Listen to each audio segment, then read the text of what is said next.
XP. So just do all the Nightmare Sigils that you can. Try to do dungeons that are about 3 to 5 levels higher than you.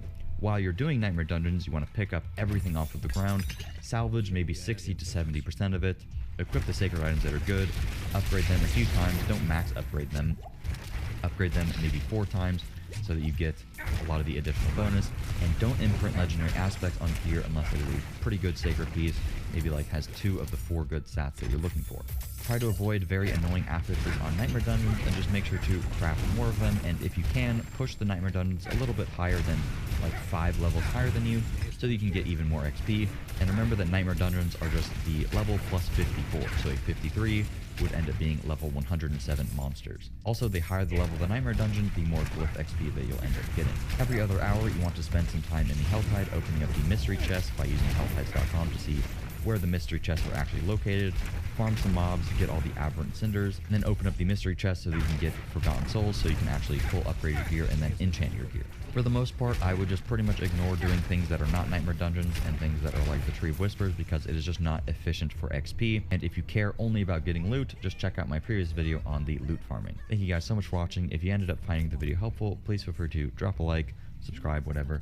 Leave it down in the comments if you have any questions or if you have any additional tips for endgame. But the endgame in Diablo 4 is pretty simple. Just follow everything that I said and it should be a smooth ride. Thanks for watching, and I will see you guys later.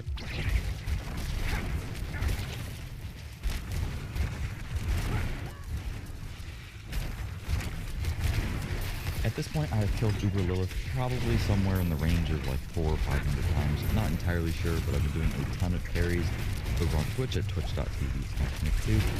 If you're interested in getting an Uber Lilith carry, feel free to swing by, or if you just end up having any questions regarding this video. But a lot of people have been asking me for tips on how to very easily do this on Necro.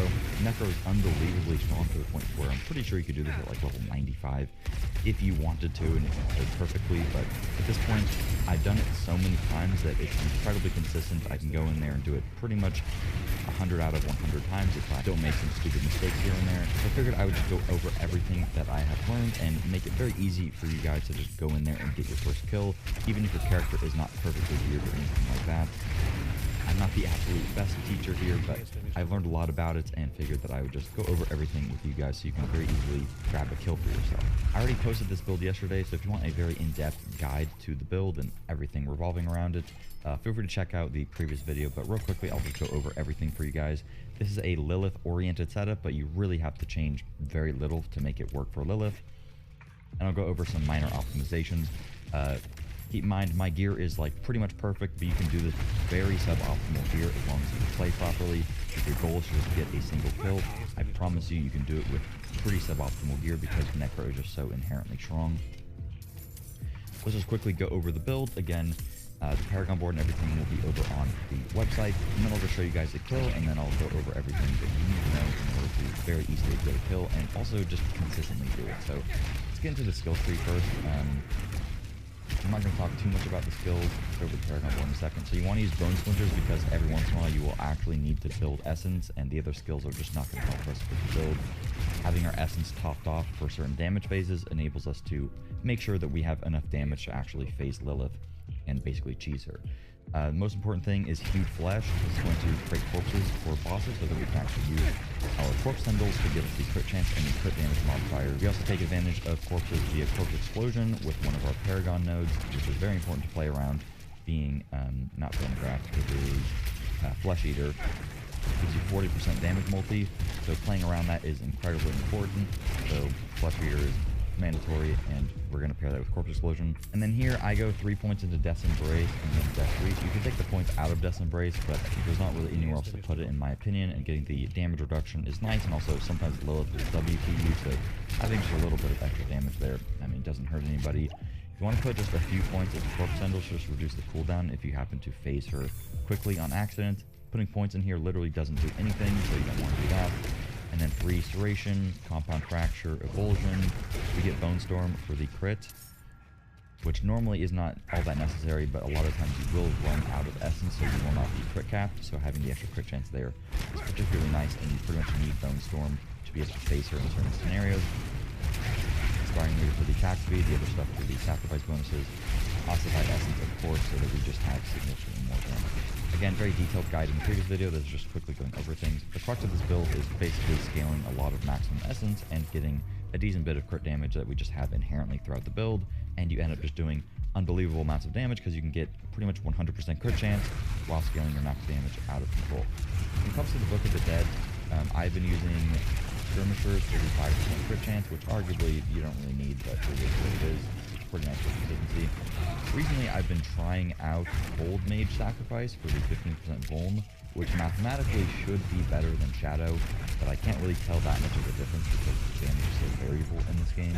So feel free to use whichever one. But mathematically, Cold Mage Sacrifice should be like 10% more damage if you have like max essence than the Shadow is, but maybe the Shadow is slightly better for efficiency, to give you more of a cushion, to give you more crit chance. I don't know. If you're having a hard time, just try Shadow versus Cold. Not a good deal. And then we have Golem for the extra crit. Quickly, we'll go over the gear and how you can optimize for damage. Not going to talk too long about things because it's already going to be a pretty long video because I want to go over all the strategies. So for the helmet, you want a Deathless Visage. You can definitely do this without a Deathless Visage. Don't stress too much about it. This is just going to net you more damage because it has crit on it, and max essence and fizz damage. I don't really think the Echo Explosion that it does is really all that helpful for this. So if you had just had like a normal helmet, you would just want essence, and then you could get, I don't know, like intellect or something. That nothing else really matters. Maybe cooldown reduction, but that won't really help you the Lilith that much. Just make sure you get a max essence roll. It's very important. When it comes to the chest, you need at least damage reduction from close, so Lilith doesn't just one-shot you, and then you can get like normal damage reduction or something. And then I have damage percent and bone skill damage. Getting the additive is helpful here, especially for lacking damage. And you can also get physical damage, so you get a triple damage roll. At least make sure to have one form of DR, otherwise Lilith will actually kill you. And then you want Protector so that you get the barrier. On your gloves, you want to put Ossified Essence, and the most important thing on the gloves is getting Lucky Hit, Restore Resource. If you don't have that, the build literally just will not function. And then you want ranks 2 Bone Spear, and then crit chance, and then you can either go for crit damage or lucky hits, or attack speed. Preferably though, I think crit damage is your best bet. On the pants, you want to get Disobedience, obviously that could be on the chest as well, and you could get some damage like Intellect here or something, but it doesn't really matter, and you just want at least damage reduction and damage reduction close against a Lilith does not one-shot you. The boots are all not too important. You mainly just want essence cost reduction. Ranks of Corpse Tendrils is a nice addition so that you get more cooldown reduction for it, but it's actually not necessary. Intelligence is nice for a little bit of extra damage, especially if you're struggling there. That's about 6% damage. For the legendary, it doesn't matter. For the two-handed weapon, you want to be putting splintering on here. I've seen some videos talking about using serration on your two-hander and swapping stuff around. Tried it, I don't see too much of a difference, but for Lilith's purposes, I would put splintering on the two-hander. This is what I know works. I'm not comfortable suggesting something else that I have not thoroughly tested. Feel free to if you believe in that math. I don't really know as of right now. Haven't looked too much into it. What you want on the two-hander is actually not my roll. As you can see, I have a very good roll. You can do this without a very good roll. I promise you. You want to have vulnerable damage and then intelligence. And then instead of crit damage, you want core skill damage because your additive damage is very low on Necro. So getting that first core skill damage instead of double crit is actually going to be better for you. Going to net you, I think it's like 7 to 8% more damage, if I remember correctly. But getting a double crit roll obviously is perfectly fine. And again, you want splintering. When it comes to the rings, you want one with exposed flesh or else your life is going to be miserable. I've only ever looted one of these. Feel free to check out my Obel video if you're having a hard time as well, but I don't want to Obel farm really. And I'm perfectly fine with this ring. It's been working. But ideally, you pretty much want this roll where you have crit damage, crit chance, vuln, and maximum essence. Don't go lucky hits. If you're putting lucky hit on your rings and you're having a hard time with Lilith, that's why. It's because you don't have enough damage. You want exposed flesh in one, and then you can either go for Intercom or Edge Masters. Intercom is more damage and more consistency because you're standing still all the time while fighting Lilith. On the amulet, the only thing that matters is getting Grasping Vein, getting rank 2 Avulsion, or Compound Fracture. Both of those work, and essence cost reduction. You can also decide to get intelligence percent if you want to squeeze out even more damage. I don't have another Grasping Vein roll that is good, and I'm not too worried about min-maxing the damage there, and I'm perfectly fine with the movement speed and stuff here. Another thing that is important is getting maximum resource elixirs. Without these, you're probably going to have a pretty hard time because the extra 50 resource is going to scale up our serration damage. our ossified essence damage, and also gives us a little bit of crit chance with serration. Why is aspect of serration and serration named the same thing? I don't know. When it comes to the Paragon board, this is pretty much the Rob Paragon board, and I had a ton of mine helping with this. We edited it a pretty good bit, and we got a crazy amount of additional damage. This will be over on the website. The main thing that you want to keep in mind here, I'll quickly show you guys where the glyphs are, I guess, but the main thing you want to keep in mind is you actually want to attach this board last, because if you don't attach this board last and you attach this board last, these additive nodes will have a higher requirement, and these are a crazy amount of damage, particularly on Lilith, because a lot of her phases are counting as she's injured, and you need to phase it insta. So getting the additive damage to lead to damage to injured there, getting these bonuses, are massively impactful to your damage. On the first board, you want to be going sacrificial, which is going to buff all this other stuff.